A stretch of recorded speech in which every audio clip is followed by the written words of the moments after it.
Namaste friends, I am Suyash Pandey and I am the track chair for the Shared Future Youth in Democracy and Governance track at the Y20 India at G20. Before proceeding further, I would like to thank Team Yuva Manthan for helping us to connect to you.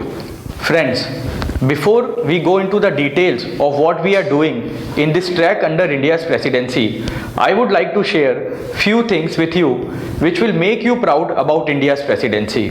Friends, as you know that Y20 is the official youth engagement vertical of the G20, and as of now, the world is witnessing the largest ever youth population band in the entire history of the mankind. Furthermore, India as of now is the youngest nation in the world with 60 crore plus of its population coming under the youth band.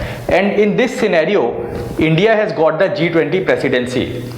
As we are calling ourselves as mother of democracy, it is a mandate from our Honorable Prime Minister that we should practice this in our spirits and in our actions.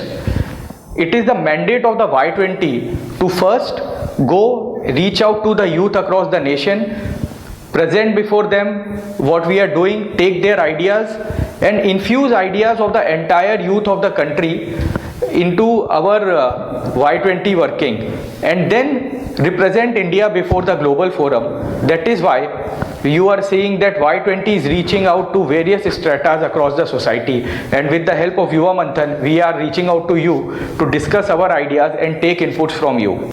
I would like to share more about what we are doing in this track of Shared Future, Youth in Democracy and Governance. Friends, the first sub-theme is Youth in Legislature and Politics. Friends, while working in this track, we encountered some figures about the status of the youth participation in legislatures across the world. Friends, the global average of parliamentarians under the age of 30 is 1.5% and under the age of 40 is less than 10% across the world. India's position is slightly better than most of the developed nations in this case.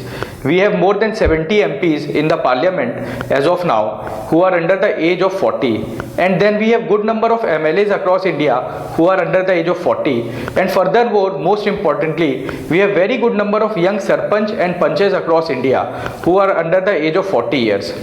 In this sub-theme, we will deliberate on different challenges that are being faced by the youngsters of different nations while entering into politics or the legislative processes. Friends, when we talk about the young leadership for youth in politics, it is very important to also consider the voting pattern of youngsters in any nation. I encountered a survey by a Stockholm-based think tank which revealed that in most of the developed countries, mostly in the West, the concern is that their youth is losing interest in the democratic processes.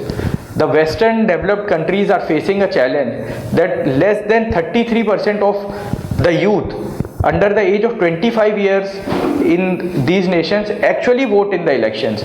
While in India, we have a gradual increase in the interest of youngsters in the democratic and governance processes in the last one decade. This we have seen, it goes without saying.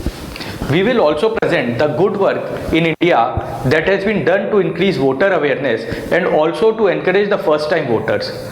Now the second sub-theme is Youth in Policy and Governance. In the last few years, we have seen how the horizons of governance and policy have expanded. Governance is no more a prerogative of the bureaucracy only. It talks about including the citizenry participation in governance processes. We have seen how the youngsters are participating in the governance system. Now there are various positions of the young professionals in the different ministries and different government departments across the country, and also how the youth is indirectly participating through various organizations who work with the government. Furthermore, there are policies where the government is encouraging citizens to become part of governance processes. For example, the Government of India has brought the legislative draft consultation policy in 2014, which mandates that every legislation should be made open to public opinion and public consultation before its finalization and training. Then with the use of MyGov, MyGov and Namo app, the government is enabling the youth participation and citizenry participation in democracy. Youth participation in various roles is something we will deliberate for creating more structural and systemic opportunities across the world. Now the third theme is the youth in community governance theme. Friends, this is a very important sub-theme for India in this G20 presidency.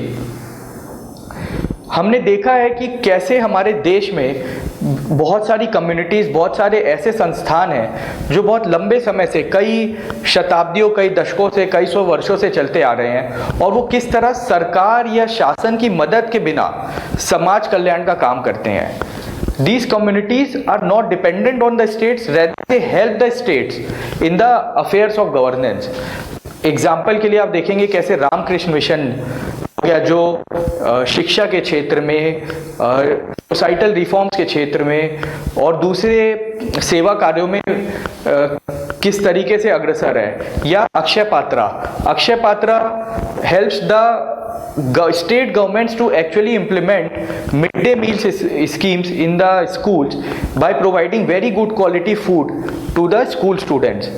या हमने देखेंगे अगर आप अपने अपने गांव, अपने अपने क्षेत्रों में देखेंगे तो कितने सारे कम्युनिटीज़ हैं. मैं एग्जांपल देता हूँ छत्तीसगढ़ के राजनांदगांव से आने वाली फूलवासन भाई यादव का, जिन्होंने एक कम्युनिटी बनाई और उसमें 2 लाख महिलाओं को उन्होंने शिक्षित किया, प्रशिक्षित किया, लाइवलीहुड दी, सेल्फ हेल्प ग्रुप्स बना के, और आज उनके कम्युनिटी के अंदर 40,000 सेल्फ हेल्प ग्रुप्स हैं, जिसमें 2 लाख से ज़्यादा महिलाएं जो हैं वो बहुत से क्षेत्रों में कार्य करके आगे बढ़ रही हैं.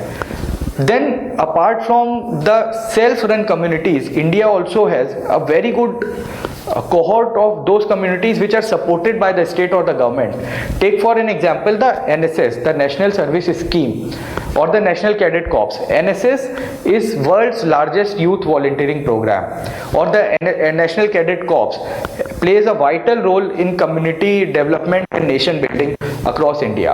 So these are some of the good examples of communities across India. Believe me, my friends, when we were doing the research, when we were doing the studies, there is no other nation which has such rooted communities which actually help the government. Rather than most of the communities are dependent upon the government in the different nations for their survival. So this is something that we are offering to the world, how we can build youth leadership in these communities. Now I will come to the fourth sub-theme, that is the youth leadership training, means institutionalizing youth leadership to make future leaders, to prepare our youth for taking up future leadership positions. What India realized in its G20 presidency is that G20 being a very significant global association of nations, it does not have any youth engagement or youth training mechanism for the youngsters across the G20 member nations. So this time India proposes to have a very good defined mechanism of youth leadership training. This was proposed before the Y20 member nations at the Y20 summit.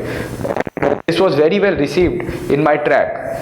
Then India plans to propose a youth leadership training mechanism wherein we'll teach the leadership frameworks like Antyodaya, or we'll teach the frameworks of leadership from our ancient civilization, and also we'll take the best practices from across the world and train the Y20 and G20 youth leaders to take on the future leadership positions.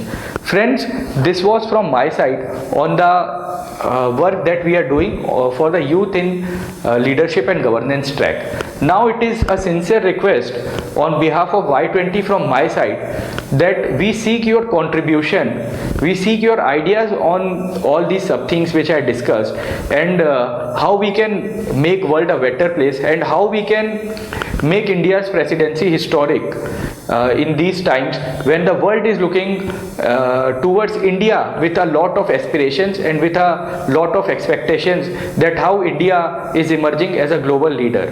Thanks for the patient listening, and I will be eagerly waiting to receive your ideas through Yuva Manthan and putting them at the global forum in the best way I can. Thank you very much. Namaste.